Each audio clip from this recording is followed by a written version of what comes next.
Olá, somos Iagro, uma plataforma digital que traz uma nova solução para você revenda, cooperativa ou indústria de fertilizantes. Na Iagro, você pode colocar sua proposta de compra através de um bid. As ofertas são online e chegam de forma automática nos celulares de fazendeiros e compradores cadastrados na plataforma. Online, fácil acesso, compradores e vendedores em vários portos do país e fora do país. Informação gratuita e de qualidade. Isso é Iagro. Pessoal, sejam muito bem-vindos a mais um episódio aqui do IagroCast, um podcast que nós criamos aí para trazer pessoas relevantes do mundo do agronegócio. E hoje com a presença ilustre, o Aloysio Mambrini, né, que é uma figura conhecida no setor dos fertilizantes. Vou fazer uma breve apresentação dele aqui. O Aloysio, que é mais conhecido como Mambrini, né? Ele é formado em Publicidade, Propaganda e Marketing pela PUC do Rio Grande do Sul.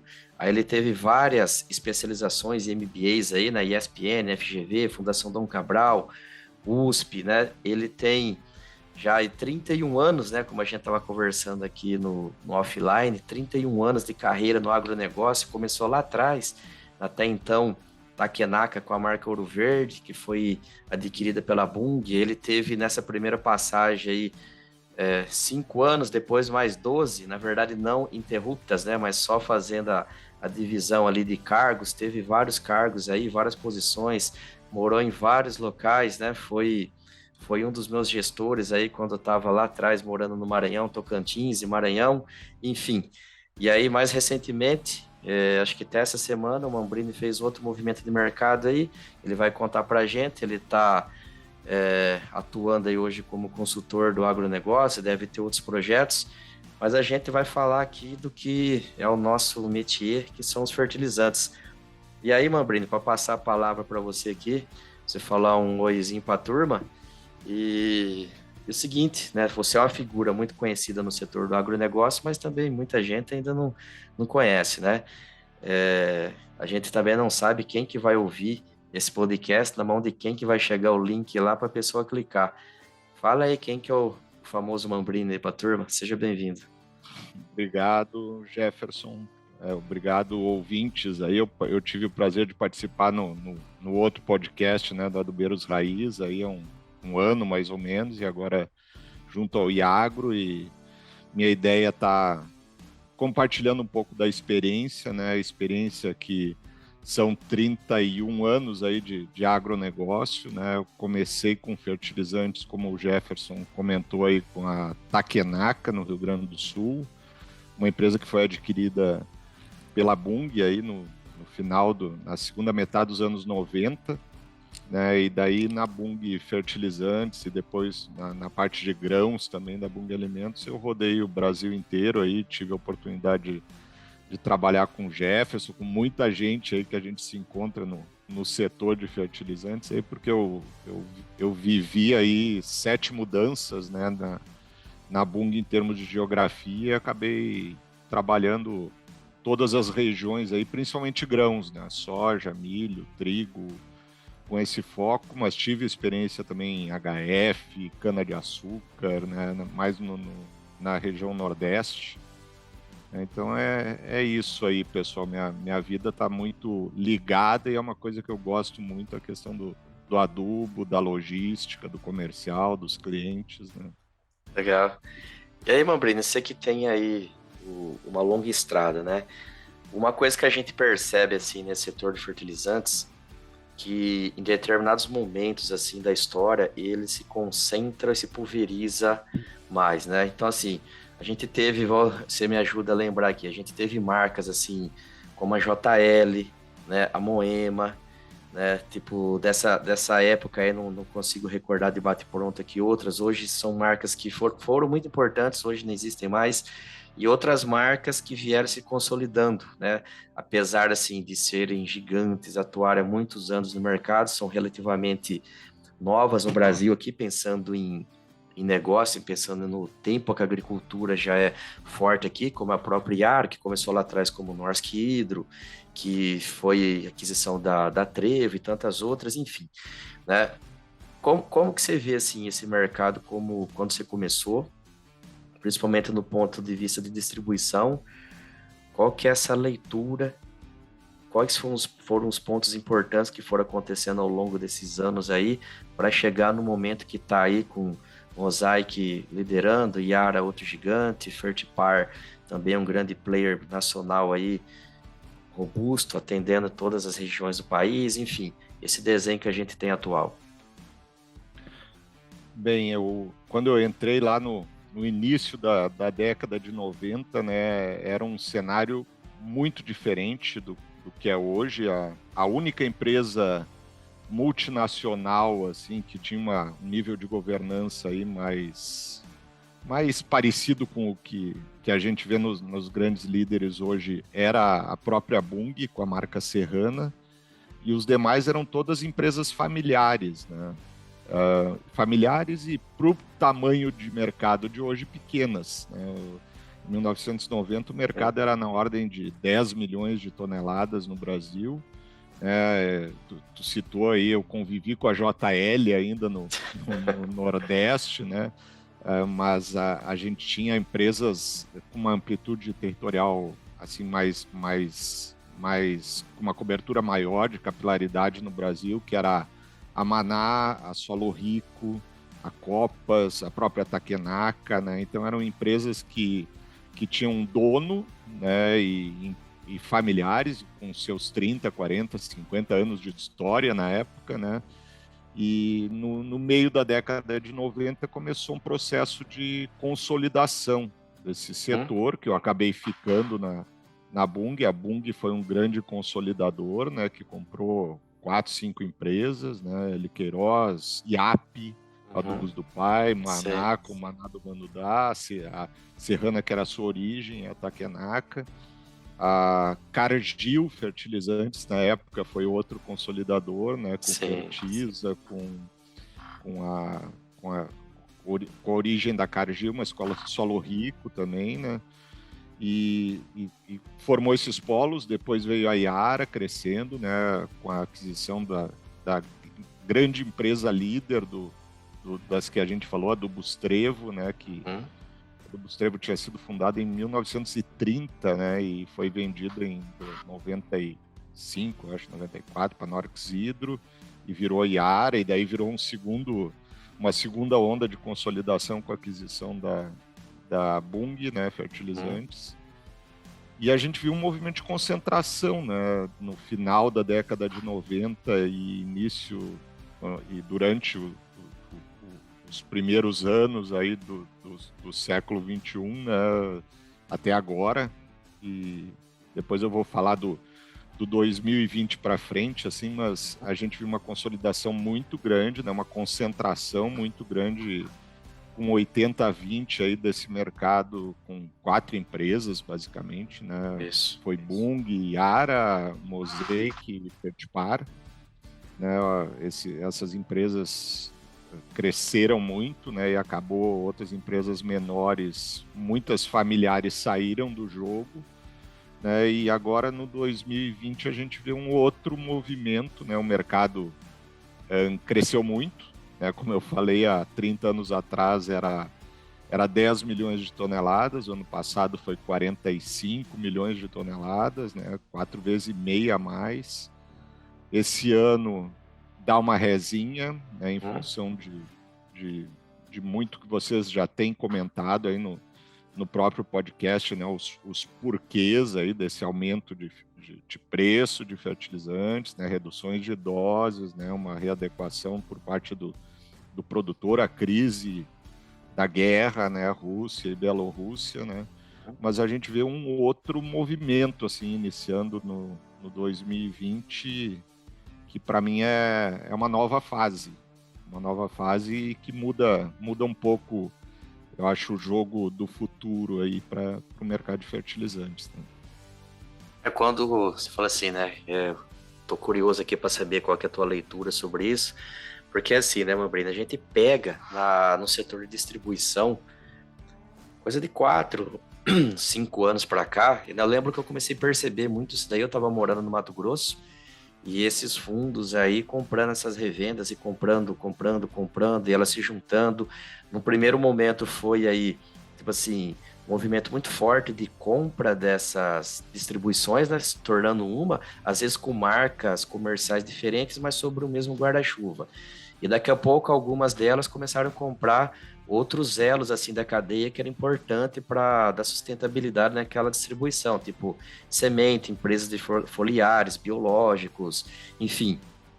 E além, né, tipo assim, do setor de fertilizantes líquido, que acaba que não é muito o nosso dia a dia, mas eles também começou a sofrer uma forte concentração. A ICL, né, comprando muitas empresas, a Compass, acho que a Produquímica, enfim. O recado é assim, né? Todo mundo que era grande ficando cada vez mais grande, se consolidando muito, abrindo novas frentes de negócio aí em Brasil afora, né? Eu lembro conversar assim com os amigos e falava assim: ah, a gente tem meta de abrir X filiais até o ano que vem, né? E aí você pega assim, por exemplo, eu tô no Tocantins aqui, você via assim, cidadezinha pequenininha que mal cabia ali um armazém e chegando 4, 5 revendas assim, coisa de 6 meses assim, revendas grandes. Eu falava assim, caraca, velho, os caras vão se estapear na ponta aí igual doido, né? Parece farmácia, né? Exatamente, é boa. Enfim, e isso daí deu uma diminuída, né? Tipo, acho que eles já estão aí num tamanho que agora precisa, de fato, conseguir remunerar isso tudo que eles fizeram. E o setor de fertilizantes é o que começa a se movimentar. E aí que eu quero tua opinião sobre isso.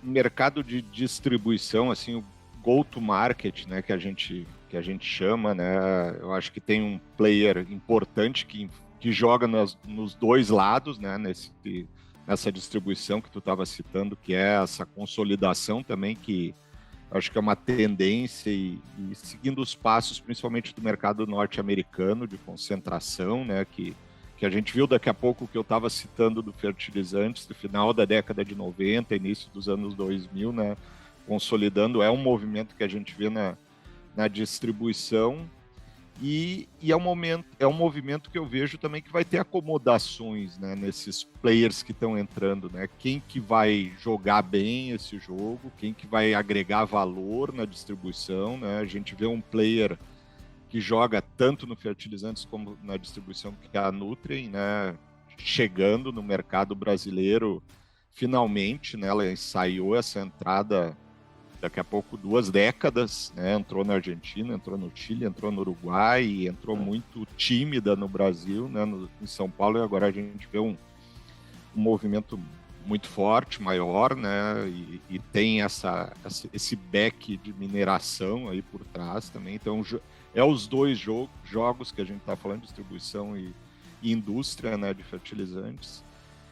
E eu acho que vai ser um movimento, falando de distribuição, de acomodação e de consolidação dos valores mesmo, dos diferenciais valores mesmo de cada uma dessas plataformas aí de distribuição, né? A gente avalia assim o mercado muito, o que agrega, é cerealista, é uma revenda cerealista, é uma revenda basicamente insumeira, é uma revenda mais verticalizada com biológicos, que tu citou bem também aí, que está crescendo no Brasil, adubo foliar, adubo líquido, adubo radicular, né, nessa verticalização.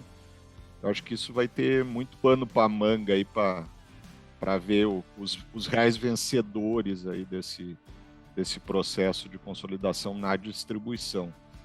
E na indústria a gente vê um movimento muito forte da mineração entrando, né? A gente tinha uma verticalização no Brasil, a própria Pung, que eu trabalhei muitos anos, e hoje a Mosaic no Brasil, né, tem essa característica e essa vantagem competitiva de ter alguns ativos aí no Brasil e uma boa parcela daqui a pouco do adubo do fertilizantes distribuído ser in-house, né? Mas a gente vê outros players que sempre foram B2B, né, como a gente chama, business to business, vendendo para a indústria importadora e misturadores, e que faziam todo o manejo do porto para dentro de casa, né, no Brasil, e agora vindo para a ponta, né? Vindo para o B2C. Né? O primeiro grande movimento foi da Eurochem, mas a gente vê um movimento meio de manada nesse sentido. Né? O próprio Uralkali, né? Enfim, e tem outros gigantes aí que, pelo menos, eu não sei informação, mas que com certeza deve estar prospectando, uma Acron da vida, tantas outras aí, né? A gente ouve muito assim de estudos, né, de posicionamento, de estar medindo aí o que a minha entrada no B2C vai prejudicar no B2B, né? Então eu vejo que tem outros olhando o movimento feito primeiramente pela Eurochem, mas não foi primeiramente pela Eurochem, foi daqui a pouco até pela Bung, lá atrás com a mineração, com a Mosaic, né, que já está há bastante tempo no Brasil, a própria Yara, que tem alguns ativos verticalizados, né, mas é um movimento novo no mercado aí, e até uma desconcentração, né, Jefferson? Eu até estava traçando um paralelo, como eu trabalhei muito tempo com grãos, né? No mercado de grãos a gente sempre ouviu o ABCD, né? Sim. Até 15 anos atrás era o ABCD, e agora esse alfabeto está crescendo em número de letras a cada dia, né? Então a gente está vendo também uma desconcentração, né, nos outros mercados.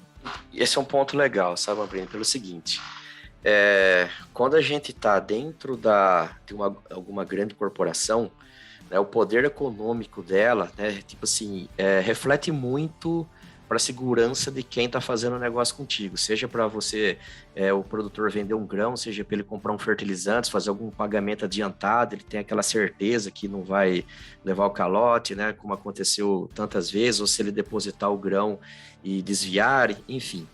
Só que por outro lado também, né, existem todos os tipos de perfis para o agricultor, tem aquele que assim, assume mais risco, aquele que é mais tradicional, mesmo estando dentro do mercado com um comportamento mais conservador, os perfis aí acontecem dentro desse negócio. E essas empresas menores, igual você falou, eles vêm com um viés de muito mais agilidade, né? Os processos serem mais rápidos, né? Você pega hoje startup aí que entre uma análise de crédito e o depósito de dinheiro na conta é 24 horas. Óbvio que o montante financeiro é bem menor do que alguns negócios grandes, mas, pô, você imagina você chegar lá, fazer um custeio num Banco do Brasil, né, até usando o nome do banco aqui, você vai ficar lá 90, 120 dias lá mexendo com papel, isso tudo, aí vem um cara em 24 horas, de uma forma digital, ele resolve isso para você. Estou colocando os extremos, mas no meio aqui tem muita gente atuando e de uma forma, assim, que do meu ponto de vista, é como se fosse um nicho pela celeridade que ele consegue fazer as coisas. Né? E hoje em dia, a gente tudo muito atropelado, muito acelerado, esses caras conseguem ir ganhando terreno. Como que você vê isso hoje no negócio? Como que isso pode, às vezes, atrapalhar o negócio de um grande, ou se isso é mais uma oportunidade para esse grande acabar comprando esses pequenos? Enfim, qual que é a tua visão disso? A gente está vivendo um mercado bem instável, né? Eu acho que do ponto de vista de custo e frete de matérias-primas, né? Uhum. Tem muita empresa que está sentindo o cutuco esse ano, né? Sim. Daqui a pouco, falando em níveis gerais, a gente iniciou o ano com $450 de preço médio, passou de 1.000 e agora voltou para 600, né? Então é muito complicado tu gerir risco nesse cenário. Daí tem o cenário cambial, tem o cenário do combustível, que impacta muito todo o nosso commodity aqui no Brasil, né? A gente trabalha com distâncias muito grandes, né, para o fertilizante ir para o grão voltar, né, e daqui a pouco dá um impacto que balança uma empresa que não está com uma gestão de risco bem afinada, né? Exato. E acaba sendo um perigo para a cadeia como um todo. Eu acho que a gente tem que ter, como falando do ponto de vista da tua pergunta, assim, do ponto de vista do produtor, tem que ter seus critérios, né, para eleger os seus parceiros, fornecedores aí para ter um nível de confiança que num cenário que oscile vai se honrar. Sim. Como a recíproca por parte do produtor tem que ser essa também, né? Eu acho que isso é uma coisa que, infelizmente, o mercado está sofrendo muito esse ano também com cancelamento de pedido, e isso é horrível para a indústria, né? Então, eu acho que o negócio tem que ser seguro e tem que ser muito sólido e palavreado para ambas as partes. Para quem está no jogo econômico aí, o nosso jogo econômico de fertilizantes e de grãos é algo sério, né? É algo rezado por mercado internacional. Então, a primeira coisa é integridade, é solidez, é segurança para fazer negócio de todas os players que estão aí no cenário, né? Exatamente. Porque quando você falou assim, num cenário de alta volatilidade, muita gente levou o cutuco, né? E então o Maurício aqui, ele brinca, né? O que deu ano passado tá tirando bastante esse ano, né? e aí daqui a pouco vai saber quem vai ficar e não vai ficar. Eu lembro que nesses ciclos assim de alta e baixa do agronegócio, a gente ia nos restaurantes assim e via lá camisa de vendedor lá que parecia discoteira, era tanto emblema assim de empresa que não sabia nem que existia tanto. Aí de repente desaparece, né? Fica só as mesmas assim. Daqui a pouco dá um movimento e começa a aparecer de novo e vai. E a gente tá nesse momento de aparecer muita gente, né? Eu acho que um chacoalhão aí no bambuzeiro é poucos que vão conseguir ficar agarrado lá, né? Tem que ter uma boa gestão de risco, porque senão a gente vê ciclos que a gente já viveu no passado, né? Até o que eu falei no início da conversa, né? A consolidação que aconteceu nos anos 90 foi por problemas de má gestão de risco, né? Então, uma coisa que eu sempre aprendi na minha vida profissional, e até com meu pai, que foi adubeiro muitos anos também, era vender barato não quebra a empresa, né?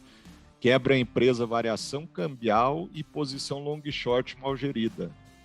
Então, a gente tem que ter e crédito mal dado, era 3 coisas.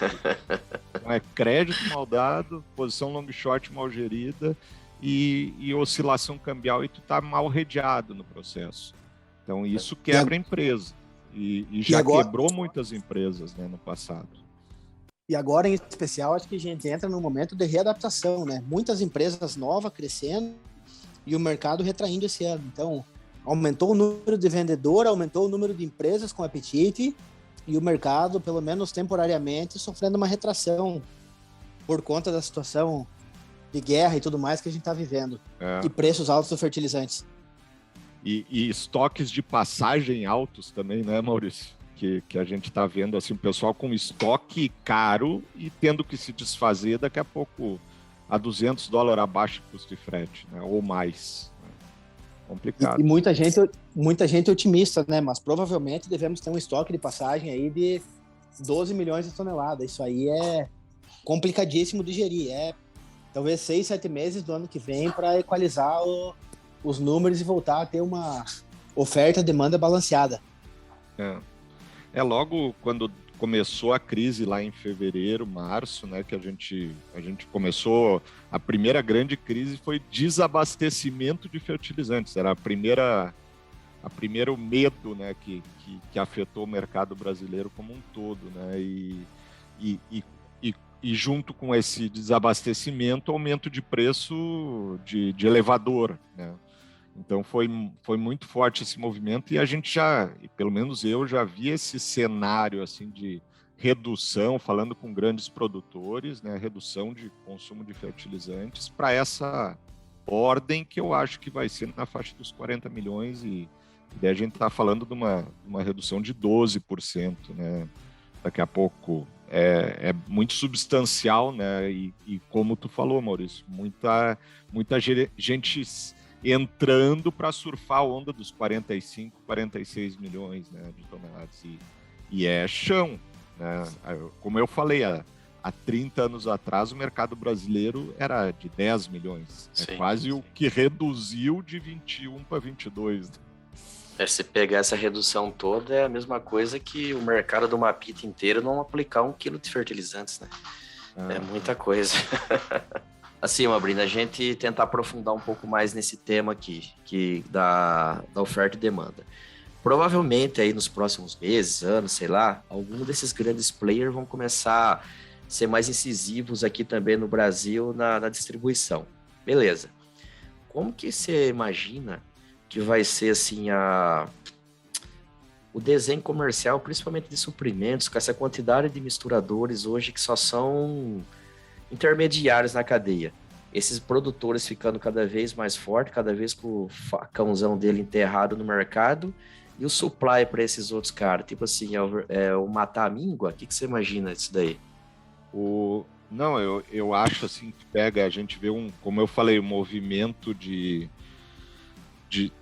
primeiro da Mosaic, /Hung lá atrás, a Eurochem, agora a gente vê vários outros, né, vindo, né, e eu acho que cada um está buscando o seu espaço, né, o fertilizantes, pela dimensão territorial do Brasil, é difícil tu estar presente em todos os principais pontos logísticos do Brasil, né? Que o fertilizante, e a gente está numa dinâmica ainda e numa evolução de pontos logísticos no Brasil. Até hoje eu estava falando com outras pessoas aí da indústria financeira também, do mercado financeiro, desculpa. A gente vê uma mudança, eu acho, uma adequação do Brasil para uma lógica logística que a gente não tinha, que até 15 anos atrás, 10 anos atrás, a gente fazia todo o inbound, outbound, todo o internamento de fertilizantes e toda a expedição de grãos do grande mercado brasileiro, Mato Grosso e o Cerrado, adjacências, né? Fazia rodoviário 1.500, 1.700, 2.000 quilômetros aí rodoviário. E agora a gente está vendo os bimodais aí se consolidando, né, com ferrovia, com hidrovia, e é o que vai se caminhar para o futuro, né?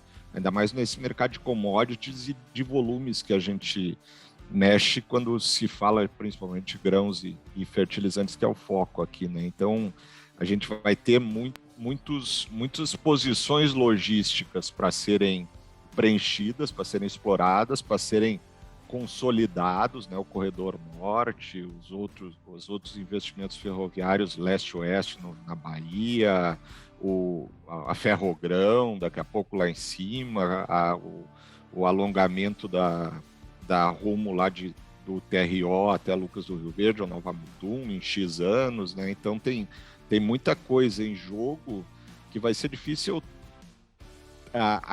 uma indústria, ou duas ou três indústrias estarem com os pés em todas essas posições, né? Então o mercado de distribuição menores, né? Os misturadores, compradores vão continuar, né? Em mercados de nichos que eu digo assim, é um nicho grande até no Brasil. Quando a gente fala mercado de nicho em alguns segmentos, né? É um nichão. É um nichão no mercado de fertilizantes no Brasil, quando a gente está falando de 45 milhões, daqui a pouco 50 milhões de toneladas, né, de fertilizantes daqui a uns poucos anos, né? E tu pega uma empresa de 1 milhão de toneladas, que é um monte de fertilizantes, vai ser um nicho. Sim, verdade. E vai pegar produtores até 2.000 hectares, X mil hectares, né? E acima de X mil hectares vai ser direto daqui a pouco de uma mineração, o cara que maneja mais granel. Eu acho que vai ter essa adequação das melancias aí, né? E até fazendo um parênteses, aproveitando, a gente está num dos mercados que mais cresce no mundo. Não vamos longe, vamos pegar a dinâmica do fertilizante aí do ano de 2010 para 2021, que foi o último ano encerrado. A gente veio aí de 18, 19 milhões de toneladas para 46, então é um crescimento de mais de 100%.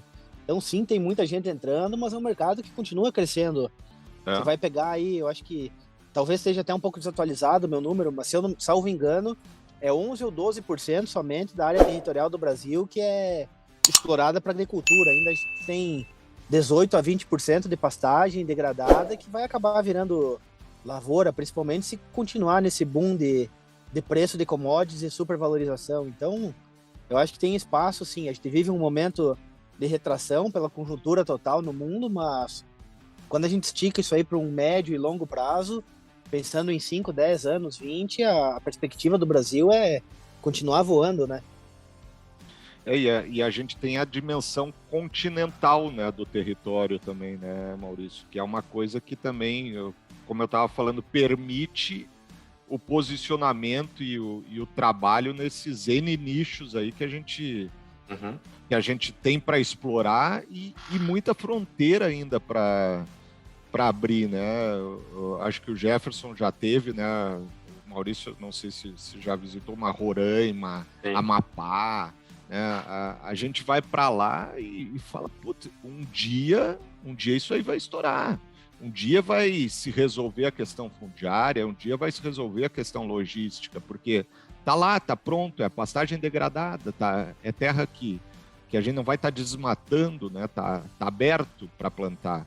E são questões logísticas e fundiárias que vão se resolver com o longo do tempo. Né? Nada diferente do que foi o Cerrado há 30 anos atrás. Não produzia nada, não tinha nada. Talvez até mais fácil hoje fazer essa terra produzir lá em cima do que foi nessa virada aí dos anos 90 para 2000 no Cerrado. O desafio hoje é outro, né? Não é mais desenvolver a tecnologia, né? Hoje acho que é muito mais logístico do que outra coisa. E fundiário, aqui, né? A logística fundiária. Exatamente. Vamos abrindo agora um ponto, assim, pra gente falar aqui. Você saiu recentemente da Bunge e a Bunge, tipo assim, sempre teve... Estou usando a Bunge porque você estava diretamente com ela, mas outras grandes empresas do Brasil se posicionando muito forte no digital. Aqui, tipo, a Iagro é uma ferramenta digital de compra e venda. Na tua visão de executivo de mercado aí, o que você acha que essas ferramentas serão para o agro no médio e longo prazo? A gente ouve falar, né, há alguns anos da questão Digital Farm, né, e a gente está vendo assim, a tentativa de marketplaces já mais estruturados há uns, 5, 6 anos no Brasil. E nada rampou ainda, né? Nada achou o veio, né? E até pela questão, eu acho que tem muito a ver com a questão do ticket que a gente está falando, né? Uma coisa é tu fazer uma transação digital, né? Num site de um produto, e até exagerando assim para nós que não somos produtores, eu não sou produtor rural, pelo menos, mas comprar um carro de 150 mil reais é difícil a gente se animar a comprar um carro de 150 mil reais no site, né? Sim, verdade. Que dirá comprar 1,5 milhão, 2 milhões de insumos, né? Então, quando trazendo para a porteira para dentro, né? Então é uma coisa assim de confiança, uma mudança de geração que a gente está vivendo, né? A gente acompanha aí muitos produtores nessa sucessão aí, alguns filhos de produtores já não tão presentes como os pais foram, né? Na fazenda, no plantio, no sujabutina mesmo, né? E daqui a pouco indo para longe da propriedade e já mais acostumados com as questões digitais novas, né? É achar o caminho. Eu traço muito um paralelo assim com a questão também da questão pegada de carbono e marketplace, que a gente ouve falar muito, né? A pegada de carbono também a gente vê uma dificuldade muito forte de monetizar essa pegada de todo mundo fala, mas e o que agrega de valor, né? Da questão marketplace, né? A gente está acompanhando esse movimento com alguns players grandes e inclusive empresas grandes entrando e patrocinando esse marketplace, gerando leads aí de prêmios, né? Tipo um programa de pontuação, né? Para fortalecer o uso da ferramenta, mas vê pouca tração na prática, né? No dia a dia. Eu acho que não se encontrou o caminho ainda, né? E o que eu estava comentando, a questão da mudança de geração, né? As sucessões familiares que a gente está vivendo no Brasil, né? Principalmente na área de Cerrado, que os produtores que estão lá, os pioneiros que foram para lá na década de 70, 80, são pessoas hoje que estão com seus 60 anos para cima, né? E a segunda geração ou terceira, às vezes até já pegando o negócio e com uma abertura maior para os meios digitais e para uma gestão daqui a pouco não tão presente no dia a dia da lavoura e mais na gestão, né? E pode estar se abrindo aí para um crescimento futuro, mas eu vejo de fato, assim, hoje, pouco negócio digital, né? Tem muita iniciativa, mas pouco fechamento mesmo nos meios digitais, de fato, né? E é um negócio para refletir, né? Porque os dados mostram aí que o agricultor brasileiro é um dos mais jovens do mundo, né? Com uma faixa média de idade de 47 anos. Eu vi esse dado não sei aonde aí. E legal, esse é um ponto importante. O segundo, que é o seguinte, há uns 2 anos atrás saiu uma pesquisa da McKinsey, né, falando que o produtor brasileiro é um dos mais digitais do mundo, tal, e a região do Mapito era um dos percentuais mais altos, e eu moro aqui, né, eu falei assim, caraca, onde que estão esses caras, né, e aí discutindo com uma amiga minha, ela falou assim, ó, Jefferson, o ponto é o seguinte, quando eles falam que o nível de tecnologia é o mais adotado, a primeira coisa que tem que se perguntar é o que ele considera que é tecnologia, entendeu? Fala assim, se o uso do WhatsApp for considerado aí, legal, você vai ter um nível de tecnologia altíssimo, né? Agora, se o nível de tecnologia for, o cara ficar fazendo recomendação da adubação através de imagem de satélite, aí é outra coisa. Então, esses parâmetros que o pessoal não passa nessas pesquisas que eles têm feito aí. E quando você pega um gigante, né? Por exemplo, assim, existe aqui grandes produtores, empresas que você conhece, que o pessoal tem feito? Adotando aí 3, 4 ferramentas digitais concorrentes para ver aquela que é mais amigável para os colaboradores conseguirem adotar, implementar no negócio. E todos eles falam que não é uma experiência muito agradável, é meio traumático, vamos dizer, você conseguir colocar isso daí dentro da operação. Enfim, então, de fato, eu acho que vai acontecer isso daí, é um caminho sem volta, mas ainda tem bastante coisa para acontecer aí, né?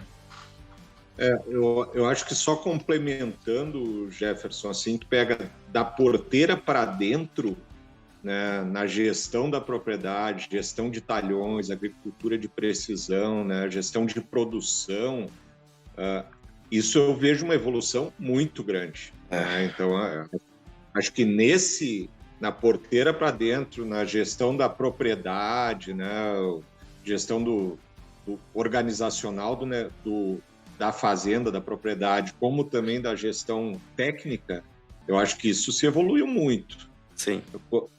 Quando eu falo assim a questão comercialização, marketplace, tanto para vender o grão como para comprar os seus insumos, exato. Aí sim que eu não vejo esse movimento de largar o transacional, o analógico aí tão claro, e se o mercado achou o caminho ainda, eu acho que não. Exatamente. Bom, Brinde, outra coisa assim, né, que quando eu comecei a trabalhar, então assim, a nutrição ela era basicamente os NPKs, né, muita gente usava-se muito mais formulado até do que hoje em dia, mas era em cima disso, fazendo ali o balanço de macros, primários, secundários e micronutrientes na formulação, que os agrônomos faziam a maior parte da recomendação. E quando a gente pensava em nutrição foliar, era basicamente manganês, né? Algum zinco em gramíneas para fazer tratamento de semente, enfim, óbvio que existem outras coisas, mas era o que se usava. De lá para cá, a indústria mudou muito, né? Tipo, a régua do nível de pesquisa, desenvolvimento, essa coisa toda aí, completamente diferente do que é hoje. E... Peraí só um pouquinho que o Maurício chamando. Mudou muito. E esses produtos, eles entregam muito mais do que entregavam lá atrás, né? Tipo, é como se fosse um ajuste fino que isso tem feito no manejo do agricultor e sim aumentando a produtividade. O que você acha desse mercado aí? Então, falar um pouquinho do que eu já vi, principalmente fora do país, né, Estados Unidos e na Argentina, a gente vê um crescimento dos últimos anos do adubo líquido e muito calcado no nitrogênio, né, no WAN, 32%, 33%, e daí com suas misturas, com micronutrientes e macronutrientes secundários, aí, mas a gente vê uma tendência muito grande lá fora e o Brasil está começando, né, nesse mercado, né? É um mercado que vai exigir uma logística diferenciada, né? Eu acho que o grande empecilho de entrada é esse, né? Também é todo um desenvolvimento de um novo mercado perante o produtor, mas é toda uma questão logística aí de preparo, de recebimento de um navio líquido em vez de um navio graneleiro, né? Um transporte de líquido em vez de um transporte de carga, daqui a pouco aproveitando o caminhão graneleiro que a gente aproveita no fertilizante. Então é toda uma adequação logística, uma adequação técnica, né? Mas a gente vê cases de sucesso aí fora do país, né? Por exemplo, na Argentina, o consumo de adubo líquido é um mercado bem menor que o Brasil, na ordem de 5 milhões de toneladas, mas a gente tem quase 20% do consumo argentino de adubo líquido, né? E falando de trigo, falando de milho, e basicamente isso na Argentina. E aqui a gente tem o mesmo trigo de lá, a gente tem o mesmo milho de lá, mas a gente tem um reflorestamento muito forte, com aptidão para líquido, café, cana-de-açúcar, citricultura. Então, é um mercado muito mais aberto até para o uso dessa nova tecnologia de adubação também, né? E com suas variáveis positivas aí do ponto de vista agronômico também. Exatamente. Brini, eu até brinco aqui às vezes com alguns convidados, né? Tipo, o papo é bom, mas às vezes as pessoas não querem ficar ouvindo nós muito tempo, não, que não é famoso, né? E queria agradecer aqui, foi um bate-papo muito legal, né? Sempre muito legal poder falar com você, uma pessoa brilhante aí, de um conhecimento profundíssimo desse mercado. E agradecer, né, por ter participado aqui com a gente desse podcast. No outro lá a gente contou mais história e nesse aqui a gente está discutindo mais o cenário, né? E ficar de portas abertas aí, qualquer coisa que precisar, né, precisar da Iagro, precisar de mim, só gritar aí que o nome é pronto. Não, obrigado aí ao convite da Iagro, Jefferson aí, companheiro de longa data, né? E saúdo todos os ouvintes aí. Até a próxima aí, pessoal. Muito obrigado. Maravilha. E pessoal, como sempre falo, antes de finalizar aqui, vão lá nas nossas redes sociais, no iagro.brasil, siga a gente lá no Instagram, no LinkedIn, no Facebook. Também temos lá o canal no YouTube, né? Faz os Paranauê que tem que fazer lá, né? Seguir, sei lá como que é o negócio. E também entre no nosso site, no iagro.brasil, iagro.com.br e faça um cadastro lá, né? Se cadastre para receber semanalmente os relatórios da CRU e também quem for comprador ou vendedor pode usar a plataforma para tentar fazer negócio lá. Beleza, pessoal? Um abraço.